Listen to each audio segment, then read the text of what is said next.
Our character is determined by our learnings in life, how we're treated. Our behavior will go with that. Our behavior changes to how we interact with others, how they interact with us.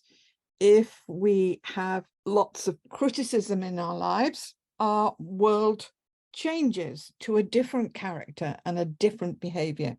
So there is many spokes to perfectionism, but it is a mental health, OCD, extreme behavior that can reduce our happiness and reduce our exhaustion levels, because being a perfectionist is exhausting, because it is a personal thing, as I've just spoken about, and it's personal because our standards and our perfection observations or standards will be very different to each other. Even though we've asked everybody here today about perfectionism, and everyone has put their hand up, but that perfectionism and that standard will be very different and unique to you. The behavior will be unique to you too. So although we have the word, it's going to affect us in different ways. Different things are going to press our buttons. It will affect our mental and emotional health. So it's driven by the subconscious, by the mind, and the emotions.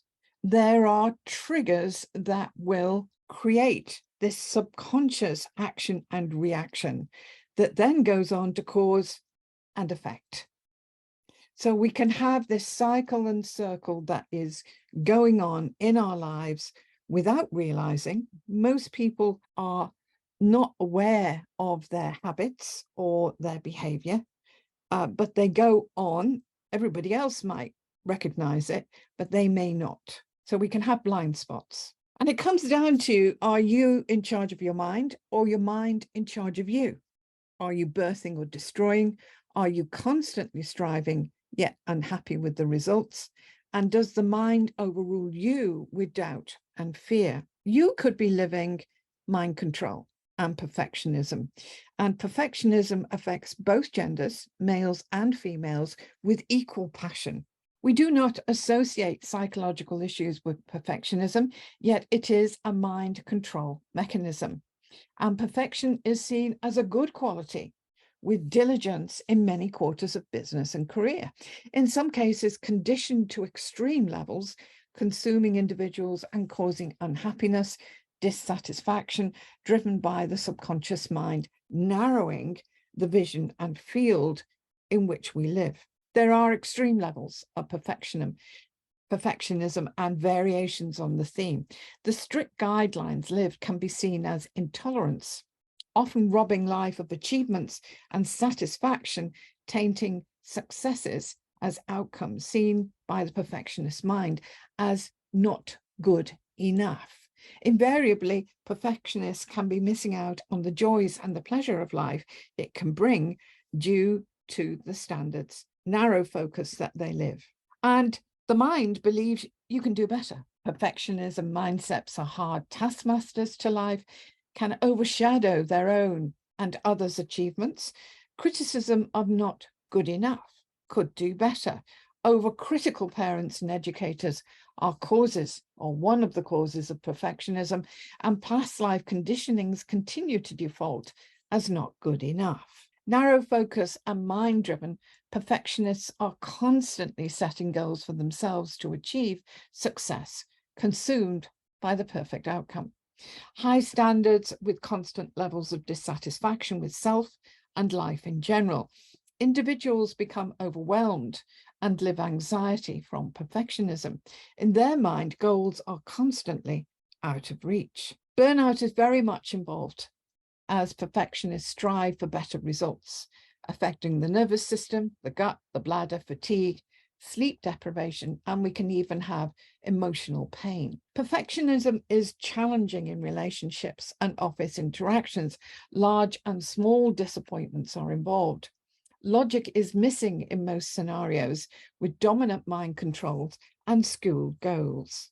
We can become very self-absorbed and self-critical. People and life in general don't come up to scratch with perfectionism mind control, as interactions fall short of the perfectionist's expectations and goals, or the mind expectations and goals.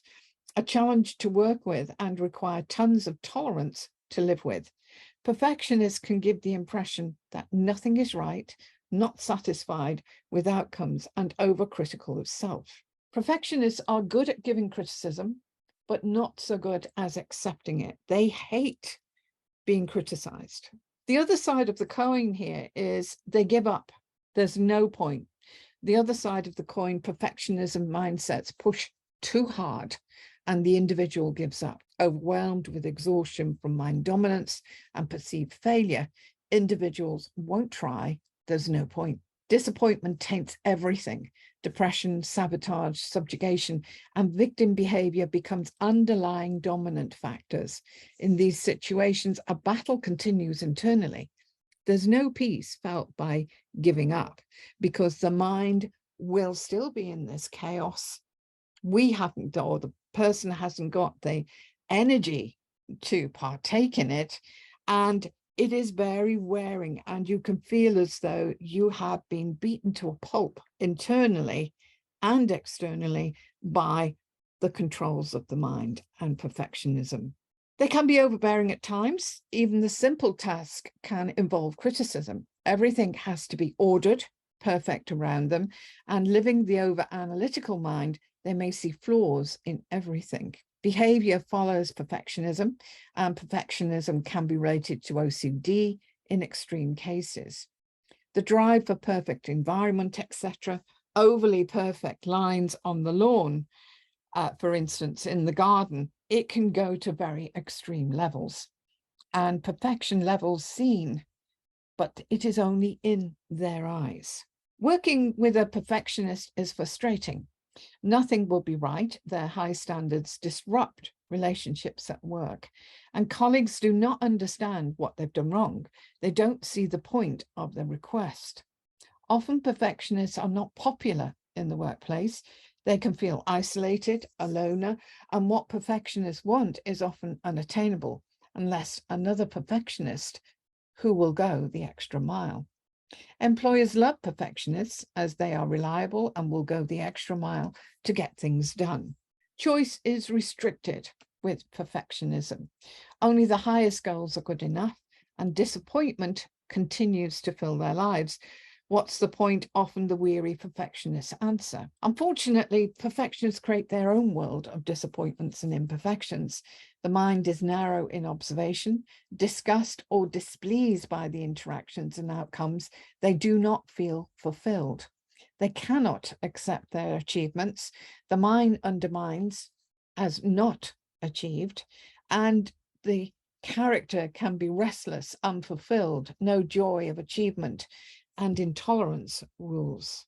Mind control is in charge. There is no acceptance, only goals. There is no accounting for how the mind will work, and that is different and unique to every person. Very different to each of us, and depending how we were brought up with perfectionism and or criticism. Even when perfectionists have everything, they are dissatisfied. They feel let down.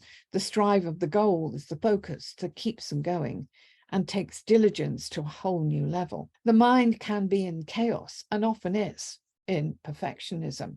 And on a loop of achievement, it can be hyperactive. It won't slow down. It is very dominant in your hearing, in your quiet place. The mind will be going, and it won't allow you to slow down. The goals get bigger and shorter time to achieve. So it's worse than the sales goal. This is where you are being undermined every day. The mind is constantly exhausted and weary with perfectionism, and life is exhausting and the mind is tired. We can live on the edge of life. We can live flatlining. We are flatlining. Our health is very much undermined. Poor health, poor energy that will come with it. And of course, we miss the rewards, the pleasures of relationships, etc. And our world can become very mundane in the process. There are answers to learn to how to stop the destruction of yourself and change mindsets and mind control.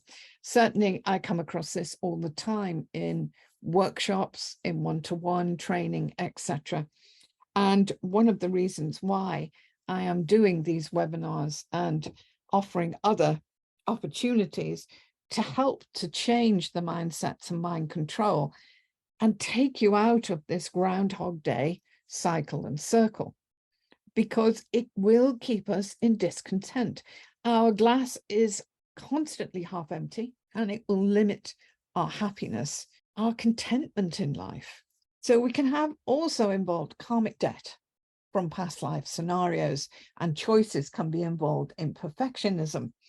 And in some cases, we can be locked into perfectionism because of what we have done and how we've treated others in other lives. It can be the intolerance, it can be the elitism, therefore the decisions that were made created a lot of harm to other people. Karma can be used as a behavior to teach you what not to do and to learn more tolerance and to have a bigger picture view of it's not their fault that maybe they're not coming up to your standards. Maybe your standards are too high and too difficult. That can be involved. And that, again, we can have many spokes in the wheel. Unfortunately, historical religion, military, and science have raised the bar to very high standards. And perfectionists can make a rod for their own back and make more work for themselves, as others can't do it right. And so they must take over the task or redo the task. Of course, there can be irrational behavior, can involve isolation and challenges to personal relationships. Our mind sees people as flawed, live unordered ways. Perfectionists do not tolerate other people's actions. So the reality is nothing is even perfect, even in those who live by perfectionism. In many ways, seen by others to have more flaws, and intolerance is the top of the list.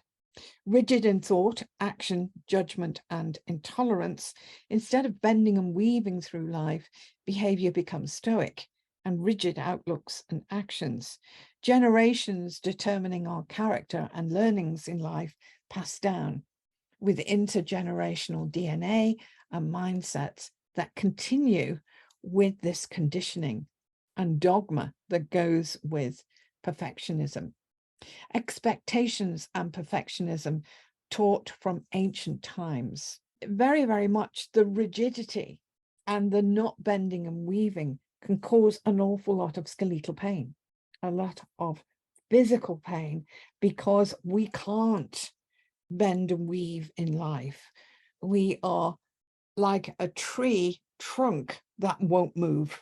Everybody has to move around them, and that rigid in thought, in action, can become very detrimental to the physical as we become numb and rigid with our behavior. Disappointment affects the heart, and the heart becomes a punch bag with feelings of being let down.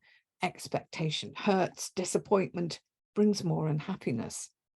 Intolerance causes imbalanced views and narrow mindsets, dogma and mind control with narrow vision. Numbness detached from life in a bubble of correctness, and blind spots remain from the elite perspectives.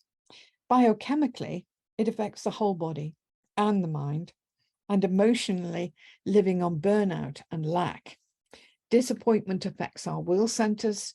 We're stuck in a rut living and reduces our internal happiness. The cycle and circle of treadmill continues with perfectionism, and disappointments affects more of the heart. We think that perfectionism is a behavior. Yes, it is, quite rightly so.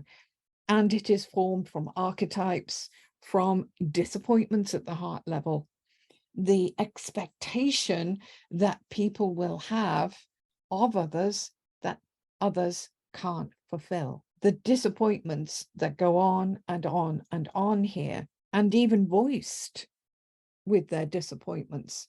Other people won't understand why, because there will be reasons. And if you are in the heart, you will understand those reasons.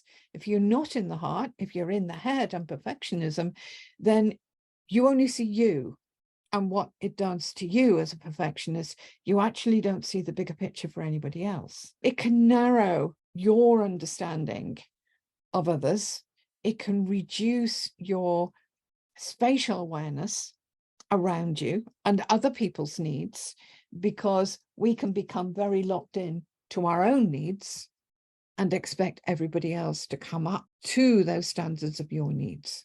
The other side of the coin here with perfectionism is looking at how many people you've disappointed with perfectionism. With perfectionism, people only look at themselves. They don't look at the result and the ripple out to other people, the disappointments that actually perfectionism is also very much involved in independence. And with independence, you can't get near people. They are so perfect, so independent, they don't need anybody else.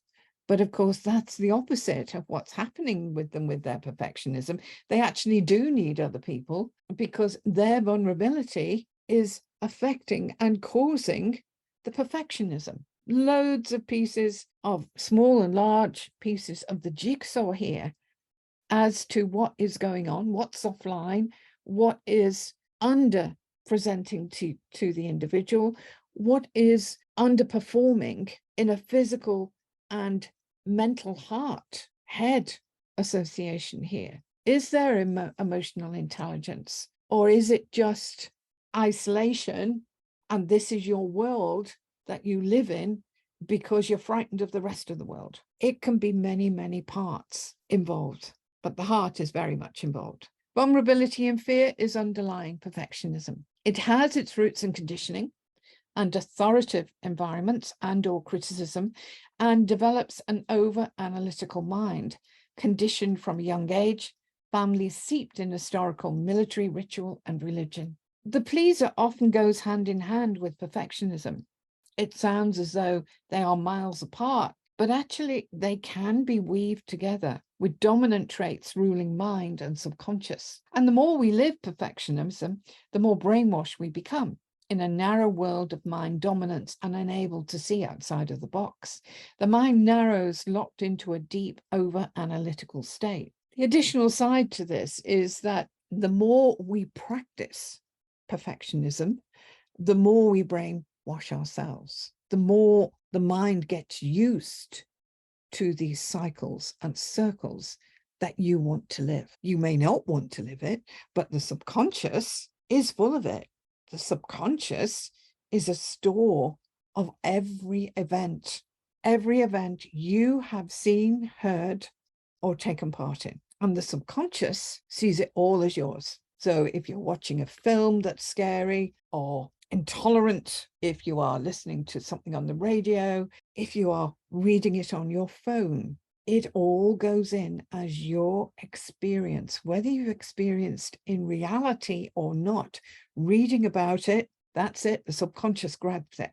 So we can have an awful lot in our subconscious that is no longer relevant, but will be driving perfectionism because of our history, because of our ancient history that is still being pushed today. We have an awful lot of perfectionism within society, an awful lot of expectation within society, and a lot of it is seeped in very old thinking, ancient thinking that has no place here today. So behind the behavior of the perfectionist, I often asked people when looking at perfectionist life and standards, what does perfectionism do to you? And some of the replies I've got down here, they feel isolated, stagnant, fear of failure, fear of not getting it right, fear of punishment, and criticism not taken well. As I mentioned earlier, perfectionists do not like criticism. They feel it's very hard to take judgment around themselves. They take it to heart, they are insulted, and it's a hard pill to swallow. The imperfect self is in shock. They are happy to dish out criticism and don't even realize that they do it. For instance, you're doing something and, oh, that's not right. let me do it. And they are criticizing you for what you are doing, trying to help, but they don't like it done that way. My husband, he is a perfectionist, only he can fill the dishwasher. I do put things in the dishwasher, but he changes it. And it really bugs me because he changes it. Because what does it matter how it goes in there as long as it gets washed? No, it has to be very ordered and has to be in the right place. I just give up and say to him, I'll put the dishes there, you put them in the dishwasher, and I walk away. I have to work around his imperfections that I see, that he sees as perfection. Relationships can be tricky. Living with a perfectionist can be hard work. They need an awful lot of TLC. They need a lot of tolerance on your side to be able to live with them. And in one-to-one sessions and training, I find perfectionism is at the back of people's disappointments in life, disappointments in their relationships. Their expectations are too high. And the partner may not be able to come up to the perfectionist's expectations.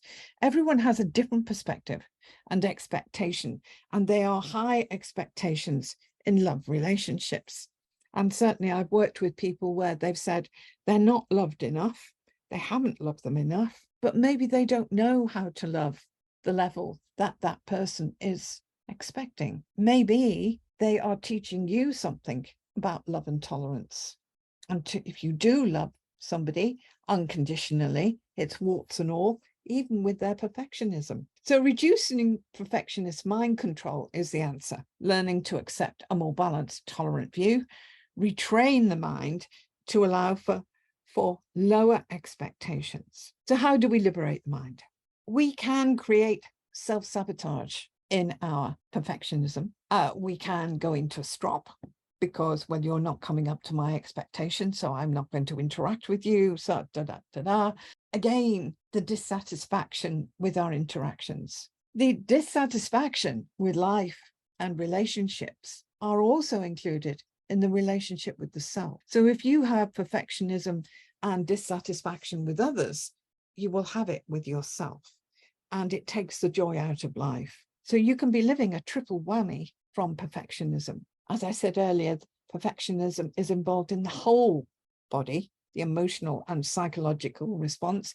It is a psychosomatic issue, and it needs a whole body attention, and it will be different for everybody as to what is going on for them. Once control is released, the body adjustments to adapt to new ways of living, we can then start to enjoy the benefits of life and achievements, success with positive adrenal release of oxytocin, bringing satisfaction and contentment, because very, very much the biochemical hormonal releases that go with our feelings and emotions, the success comes with a release of oxytocin, and that oxytocin gives you the satisfaction. It gives you that feeling of achievement. So very much perfectionism can be people are living with lower oxytocin, lower hormonal actions and reactions being controlled and suppressing the hormonal release to give you that feeling of more happiness and contentment. We've certainly given the mind too much control. In my training and one-to-ones, I help people to learn how to change mental health conditioning, to learn methods how to retrain the mind, and practical methods to slow down and stop, putting yourself back in the driving seat of life without doubt, because the mind gives you a lot of doubt in perfectionism, able to accept all of yourself without question, and remember that the mind works for you, not the other way around, which is what we have with perfectionism. So it's time to liberate the mind, and we don't realize the mind control we live. How to, with answers of personal change, learn skills to avoid and prevent archetypal behavior, where methods are used to unravel mind control and conditioning and releasing dominance of old. Body and mind can relax out of dominance and stuck merry-go-round of the mind, and living happiness with self and the zest of life skills. So I'm offering 8 weeks VIP block 2-hour evening sessions, helping to re-educate the mind and the body. It's a special offer, VIP comprehensive education and method with new approaches to reduce, dissolve and resolve mind control and the need for perfectionism. We need to take that need away. We need to reduce that drive that keeps you on this treadmill. It retrains, eliminates, and limitation to barriers to retrain the mind to accept a different version of living without restrictions and putting you in control of the mind. It's going to help to eliminate self-destruction and self-sabotage because that's what you live with perfectionism, and recalibrate the mind to serve you. If you are interested in that, please contact and we can discuss.